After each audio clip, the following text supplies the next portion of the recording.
नमस्कार, मैं हूं सोनिया शर्मा और आप देख रहे हैं द फैक्ट इंडिया। इन दिनों देश भर में क्या चल रहा है आप जानते हैं? कैसे शंकराचार्य अविमुक्तेश्वरानंद पर बड़े बड़े आरोप लगाए जा रहे हैं। यौन शोषण जैसा आरोप एक महाराज पर जब लगा दिया जाता है बहुत बड़ी बात हो जाती है। संतों पर जब ऐसा आरोप लगा दिया जाता है बहुत बड़ी बात हो जाती है, क्योंकि हम देखते हैं कि कुछ लोग पकड़े भी जाते हैं तो पूरी दुनिया को मेला समझ लिया जाता है। क्या कोई भी आकर इतने बड़े बड़े संतों पर ऐसे आरोप लगा सकता है? और जो आरोप लगा रहा है अगर उसी की गलती है तो उसको क्या सज़ा मिलेगी, ये कोई नहीं पूछता है।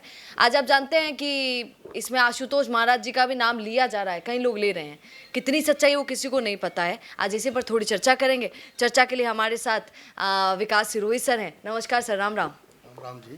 क्या बोलेंगे सर? ऐसा मैम, बहुत सारे लोग दुनिया में ऐसे हैं जो मौत से भी ज़्यादा अपने चरित्र की चिंता करते हैं। वो चाहते हैं कि उनके चरित्र पर कोई दाग नहीं लगे, वो पूरा जीवन बेदाग गुजारते हैं। शंकराचार्य जी का जो मामला भी चल रहा है, सब लोगों को पता है, हिंदुस्तान के अधिकतम लोगों को इस बारे में जानकारी है कि ये जो मामला बनाया गया है वो फर्जी है। और जब से वो माघ मेला और कुंभ मेला हुआ है उसके बाद से इनकी कंट्रोवर्सी शायद राज्य सरकार में हुई है। उसके बाद काफ़ी लोग इनके विपक्ष में आए हैं। लेकिन मैंने एक चीज़ देखी है कि जो आदमी ने केस दर्ज कराया है, आशुतोष महाराज है, कोई शामली का है। सबसे पहले तो किसी भी आदमी पे इल्ज़ाम आपने लगा दिया, आप उसकी कोई भी जानकारी ले रहे हैं या कोई भी आप उसकी इंक्वायरी कर रहे हैं, तो उससे पहले ये सोचना ज़रूरी कि जिसने केस कराया उसका बैकग्राउंड क्या है।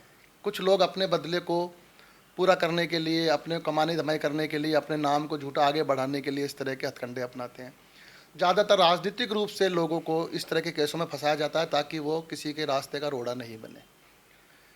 आशुतोष महाराज जिसके लिए बताया गया है कि साहब वो कोई पुराना हिस्ट्री शीटर है, शामली के रहने वाले हैं। और जिस अजय पाल सिंह ने केस दर्ज करा है, जो एसीपी हैं अभी प्रयागराज के, उन्होंने इस केस को दर्ज करा है, वो उसके पुराने जानकार हैं। एक अभी उनका वीडियो भी और फोटो भी चल रही है सोशल मीडिया पे, जिसमें आशुतोष महाराज और वो केक काट रहे हैं। आशुतोष महाराज उसके बगल में खड़े हैं और वो जो अधिकारी हैं वो केक काट रहा है। ये एक ऐसी पीड़ादायक बात है जो हिंदुस्तान के बहुत सारे लोगों को बुरी लग रही है। इसका मतलब ये हुआ कि आज अगर आप किसी के विरोध में हैं तो कोई सामर्थ्य किसी आदमी के पास है, या कोई पैसे वाला आदमी है, या कोई राजनीतिक रूप से मजबूत आदमी है, तो वो तो किसी को भी थोड़े से पैसे देगा, किसी बच्ची से किसी के ऊपर कोई शोषण का आरोप लगा देगा, और वो आदमी जीवन भर या तो जेल जाएगा या अपने आप को बचाने के लिए सालों तक लड़ेगा और अपने मान सम्मान को सबको खो देगा। और ये कितना खतरनाक है। इतना आप देखिए, आशुतोष महाराज जिसके बारे में बताया जा रहा है वो ज़मीनों के कब्जे करता है, उसने गौ हत्या करी है, उसके खुद की कॉलोनी में जो लोग रहते हैं, उसके शहर में जो लोग रहते हैं, वो उसके बारे में इतना गंदा गंदा बोल रहे हैं कि मुझे तो उसको महाराज कहते हुए भी शर्म आती है। भाई आपने खाली एक भगवान का नाम ले, एक है ना कहावत, मुँह में राम बगल में छुरी, ये वो लोग हैं। आज शंकराचार्य जी के लिए अगर इतना कुछ होता तो 2 महीने में क्यों अपराधी वाली बातों में आ गया? आज से पहले भी तो उनकी नेचर ऐसी होनी चाहिए ना। लेकिन कोई भी आदमी अगर अपने उसके लिए लड़ता है तो उसके ऊपर अगर सबसे पहले कोशिश करी जाती है, उसको डराया जाता है, उसको धमकाया जाता है, और नहीं मानता तो पुलिस में केस करा जाता है। इस तरह के यौन शोषण के आरोप लगाए जाते हैं। आज आप बताइए, क्या किसी का भी सोच में ये आ रहा है कि शंकराचार्य जी ने ऐसा करा होगा? अब से 2 महीने सर पहले आपका ये कहना है कि शंकराचार्य पर बहुत समय से, मतलब आप बोल रहे हैं कि आशुतोष जी पर बोलने के लिए बहुत सारे लोग आ गए हैं कि आरोप प्रत्यारोप लगाने के लिए, पर शंकराचार्य पर एक व्यक्ति आकर बोल नहीं पा रहा है कि हाँ सच्ची में ये व्यक्ति ऐसे हैं। तो आपका इसीलिए ये कहना है कि कौन गलत है और कौन सही? देखिए, आज एक इमेज होती है आदमी की। आज कोई भी आदमी है, किसी के लिए क्यों बोला जाता है वो तो बड़ा अच्छा आदमी है। उसके आदमी को शकल से अच्छा नहीं होता है, उसके कर्मों से अच्छा होता है, उसके चरित्र से अच्छा होता है, उसके जो लोक व्यवहार है उससे अच्छा होता है। कोई आदमी किसी की मदद करते हैं, पढ़ाते हैं, लिखाते, तो कई बार स्कूल तक में देख लो आप, कोई टीचर की विशेष क्वालिटी होती है, लोग बच्चे उसको पसंद करते हैं, किसी किसी टीचर को भी नहीं करते हैं। तो ये जो समाज है, साधु समाज है, इसमें शंकराचार्य जी का बहुत बड़ा नाम है और वो अपने बातों के लिए और अपने इसके लिए बड़े फेमस हैं। लोग उनको पसंद करते हैं, लाइक करते हैं, ऐसा नहीं है। और मुझे नहीं लगता कि उन्होंने इस तरह का कोई काम करा होगा कि उनको इस तरह चरित्र हनन को भोगना पड़े। सर इन दिनों हम एक चीज़ बहुत देखते हैं, ऐसे आरोप संतों पर जल्दी लगाने की कोशिश की जाती है, क्योंकि आपने कहा कि उनका चरित्र बहुत पावन होता है, तो अगर उनके लिए ठेस लगने वाली कोई सबसे बड़ी चीज़ होगी, मरने से भी बड़ी कोई चीज़ होगी, तो वो एक आरोप होगा जो इस तरीके से इज्जत को लेकर अगर आरोप लगाया जाए। तो ये जानबूझ के आजकल ज़्यादा नहीं हो रहा है संतों के साथ? उसका कारण ये है कि एक तो संत जो समाज है वो अब बहुत बड़ा हो गया है, और किसी समाज के अंदर जब बहुत सारे लोग आ जाते हैं तो उनके अपने स्वार्थ भी हो जाते हैं। सारे संत खराब नहीं होते, लेकिन कुछ लोग ऐसे होते हैं जो संत के नाम का चोला ओढ़ लेते हैं और अपने आप को संत प्रचारित करते हैं, लेकिन अब उनको पूछेगा कौन? तो इस तरह के हथकंडे अपनाना, राजनीतिक रूप से अपना संरक्षण प्राप्त करना और गलत चीज़ों को करना, ये कई संतों का काम हो गया है। उससे कारण क्या होता है कि पूरा संत समाज ही घेरे में आ जाता है, लेकिन ऐसा नहीं है। संत जो होगा वो अपने आप दिखता है, जो लोगों की मदद करना है, लोगों के दुख दुरों को दूर करना है, उनकी एजुकेशन का करना है, उनको धर्म का ज्ञान देना, बहुत सारी चीज़ें ऐसी हैं।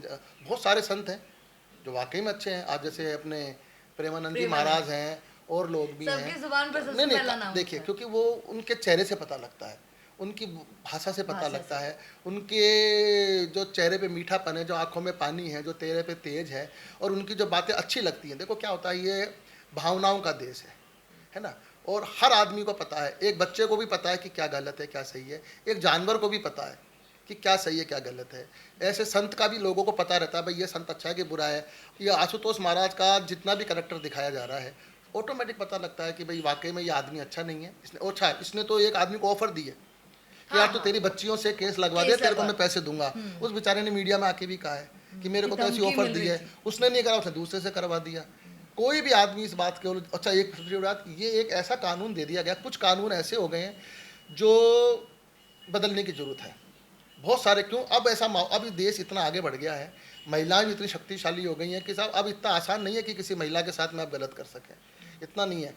आज की तारीख में 100 में से 95 केस ऐसे हैं जो झूठे होते हैं, जिनका सेटलमेंट कोर्ट के बाहर हो जाता है। आप मुझे बताइए, दुष्कर्म के या इस तरह के यौन शोषण के जो केस जितने भी हुए हैं कोर्टों के अंदर, अगर 1000 केस हुए तो मुझे आप ये बता दीजिए कि 20 केसों के अलावा बताइए कहाँ सजा मिली है। क्यों? क्योंकि वो पैसे का लेन देन बाहर हो जाता है, सेटलमेंट हो जाता है। हज़ारों केस हमारे सामने आते हैं जो लास्ट स्थिति तक पहुँचते ही नहीं है। इसका क्या मतलब है? अच्छा, आप नोट करिए, कई केस ऐसे होते हैं जो किसी ने जोधपुर में कर रखा है, किसी ने बीकानेर में कर रखा है, उसी ने सीकर में कर रखा है। तो ये क्या कारण है? और महिला सशक्तिकरण के नाम पे या महिला कानून बनाने के नाम पे कुछ गलतियां हमसे भी हो रही हैं। आज बुरा मत मानिए, किसी अच्छे आदमी के ऊपर किसी ने केस कर दिया है ना, वो आदमी बाद में निर्दोष निकला, लेकिन उस औरत की क्यों सुनी गई? क्योंकि साहब उसके आत्मसम्मान के लिए केस दर्ज करा गया। लेकिन एक बार बताइए, जिस आदमी पे केस करा है क्या उसकी को माँ नहीं है, उसकी को पत्नी नहीं है, उसकी कोई बेटी नहीं है, उसकी कोई बहन नहीं है? ये को आसमान से आएंगे? ये भी तो महिला ही है। इनके आत्मसम्मान का क्या?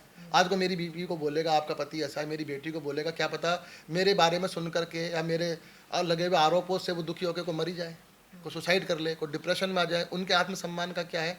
कई बार एक गलत स्त्री के चक्कर में सारे पुरुष बेकार नहीं होते। इसका मतलब ये नहीं है कि सारी स्त्रियाँ भी अच्छी होती हैं। पुराने प्राचीन काल से देख लो, प्राचीन काल में पूतना भी थी ना, शूर्पणखा भी थी, कई भी थी, मंथरा भी थी। कलेक्टर आते हैं ना, ये समाज है, अच्छे बुरे लोग दोनों तरफ होते हैं। ये कानून एक ऐसा कानून बनाया, महिला कानून, जिसके अधिकारों का उपयोग जो महिला को बड़ी मुश्किल से मिला है। ऐसा नहीं इतनी आसानी से मिला, आज इतने संघर्ष के बाद मिला है। बहुत महिलाएं जली हैं, हाँ, बहुत मरी हैं उसके बाद जाकर। और अब ऐसा नहीं लगता है। अब मैंने एक बात गौर करी, अब इतना कोई ये नहीं होता है कि इतनी आसानी से आप किसी महिला के साथ में इस तरह से कर सकते हैं। उसको पूरे अधिकार पता है। लेकिन सुनिए ना, उसका भी तो एक ही कारण है। ये आपने कहा अब कोई ऐसा नहीं कर सकता, क्यों? क्योंकि डरते हैं, खौफ में हैं। अब उसका कारण भी तो कानूनी है, हालांकि उसका मिसयूज भी हो रहा है सर, मिसयूज ज्यादा हो रहा है, ज्यादा मिसयूज हो रहा है, मान रही हूँ। हाँ, जितना यूज होना चाहिए उतना। नॉर्मली आप अपने परिवार में बताओ कौन किस पे अत्याचार करता है? अच्छा, अगर मान लीजिए हर जगह था साहब, लड़की को लड़के ने भगा लिया, हर जगह लड़का ही भगाता है क्या लड़की को? कितने नोट करते होंगे आप, लड़का लेके भग गया, लड़की तो 1 मिनट में आगे बदल जाती है, साहब मुझे भगा के ले गया। इतनी मानसिक रूप से, या तो आप अपनी बराबरी मत करो, या आप कह दो वाकई में साहब हम लड़कियां मानसिक रूप से कमजोर है, हमें कोई भी भगा सकता है, कोई भी हमारी बातों में ले सकता है। या तो अपने आप को कमजोर मानो और कहना शुरू करो। फिर आप या तो टक्कर भी बराबर की करती हो, आप कहते हो लड़कियां लड़कों से कम नहीं है, मजबूत है। फिर मजबूत हो तो ये कैसे नहीं हो सकता कि एक लड़की लड़के को भगा के ले जाए, या एक लड़की लड़के का ब्रांड वॉश कर दे? भगाकर नहीं, दोनों मन मर्जी से जाते हैं ना, मानते हो इस बात को? 90% नहीं, मतलब 100% मैं ये मानता हूँ कि लड़का लड़की आपस की सहमति से आना जाना होता है। कहीं पर आपकी बात नहीं बनी, परिवार का प्रेशर आया, एक लड़की ने आपके ऊपर केस कर दिया, साहब ये मेरे को भगा के ले गया, तो लड़के की ज़िंदगी खराब होगी बेचारे की। एक सीधा साधा बच्चा जो बेचारा अभी जीवन में नया नया उसने कुछ सीखा है, आया है, पढ़ाई लिखाई करके कुछ बनना चाहता है, उसको आपने स्पॉइल कर दी ज़िंदगी। कितना आसान है किसी के ऊपर केस करना, लेकिन आप ये नहीं सोच रहे कि उस केस करने से या उस कारण से किसी के राजनीतिक जीवन का, किसी के संत जीवन का, किसी की एजुकेशन का कितना गंदा प्रभाव पड़ता पर है। सर समाज की एक और सच्चाई भी तो है। बीकानेर में देखा आपने, नाबालिग थी, 13 साल की लड़की थी। कहीं और एक थोड़े दिनों पहले केस आया था, 6 साल की बच्ची थी। सर सुनिए ना, कानून भी बन गए हैं, आप कह रहे हैं कि उनका दुरुपयोग भी हो रहा है, पर बीच में कितने सारे लोग पिस भी रहे हैं। 13 साल की बच्ची, 6 साल की बच्ची, पता नहीं कितने कितने उनके साथ तो सच्चा होता है ना, वो तो पकड़े भी नहीं जाते हैं, बल्कि वो सच्चे में उन्होंने ऐसा किया। देखिए, एक चीज किसी बच्ची के साथ गलत हुआ है वो पूरी दुनिया को पता लगता है, मेरे को भी महसूस होगा, आपको भी महसूस होगा, लेकिन एक बच्ची के साथ गलत काम होना, एक महिला के साथ गलत काम होना, किसी को जला के मारना, ये सब दिखता है। आप भी समझोगे, मैं भी समझूंगा कि इस बच्ची के साथ अत्याचार हुआ है, लेकिन अपने यहाँ प्रॉब्लम क्या है कि पकड़े जाते हैं। लेकिन क्या होता है, आज सोशल मीडिया में इतनी बुरी स्थिति हो गई है कि साहब एक बच्ची के दर्द को कोई नहीं समझता, एक महिला के दर्द को कोई नहीं समझता। उसको या तो आपको धर्म में बांट दिया जाता है उस बच्ची को, या उसको पार्टी वाइज बांट दिया जाता है, या उसको राज्य वाइज आप कितनी भी देखना, कभी सोशल मीडिया पढ़ना, आप कितनी गंदी बात लगती है मेरे को कि साहब ये तो उसकी लड़की है, ये तो उसकी है। और दूसरा क्या बोलते हैं, बैक में जाते हैं लोग, उसके साथ भी तो हुआ था, वो भी उन्होंने भी तो करा था। मतलब ये जस्टिफाई करते हैं लोग इस बात के लिए कि सब पुराना भी हुआ था। अरे भाई पुराना हुआ था तो आज भी तुम किसी लड़की के साथ बलात्कार करोगे, मारोगे।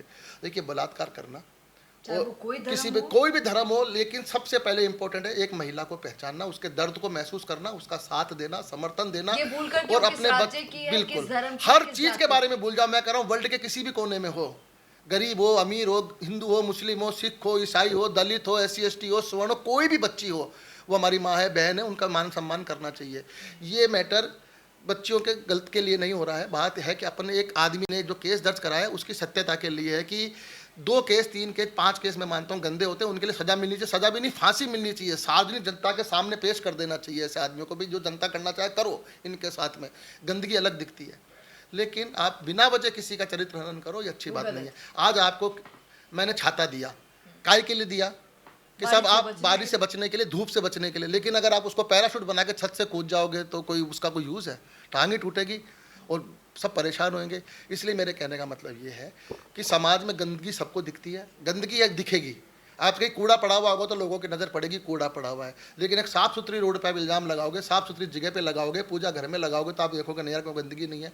अपन बिना वजह अपने स्वार्थ के कारण जो ये लोग आगे गंदगी कर रहे हैं, इनका विरोध करने की आवश्यकता है। जिनके साथ गलत हो रहा है, जिनके साथ वाकई में दुर्व्यवहार हुआ है, उसके लिए आपको जी जान से उस बच्ची के परिवार के साथ, उस परिवार के साथ खड़ा होना चाहिए।